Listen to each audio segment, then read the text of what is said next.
Kapag may aksidente, sunog o krimen, alam nyo ba ang mga numerong tatawagan?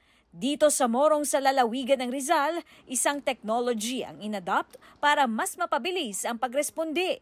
Ang Next Generation Advanced 911 o NGA 911. Gusto natin ma-achieve dito ay ang ating mga kababayan mabibigyan ng agarang serbisyo sa medical, pag-responde sa sunog, at iba pang mga kriminalidad. Kinalaunan matapos makumpleto ang pagsiset up ng NGA 911 sa kanilang lugar ay iisang numero na lang daw ang tatawagan ng kanilang mga kababayan. Iyan ang mga numerong 911. Isa raw sa nagpapabagal sa emergency response ay ang kawalan ng kaalaman sa tatawagang numero.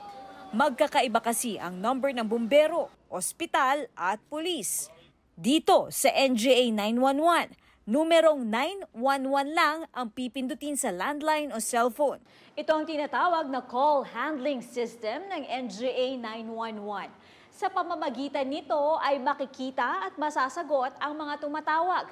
At sa pamamagitan din nito ay makakapag-deploy ng emergency responders. Gaya ng sa Estados Unidos, dapat masagot daw ang tawag sa loob ng 20 segundo. Hello, 911 More Emergency Operations Center. Magandang araw po.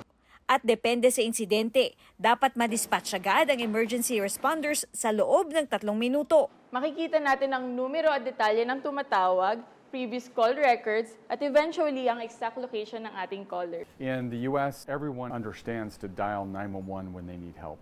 The Philippines, you're not sure which number to call. You don't have location. There isn't standardization of emergency response protocols. At pinakalayunin nito, makapagsalba ng mas maraming buhay. Katrina Son, nagbabalita para sa GMA Integrated News. Huwag magpahuli sa mga balitang dapat ninyong malaman. Mag-subscribe sa GMA Integrated News sa YouTube.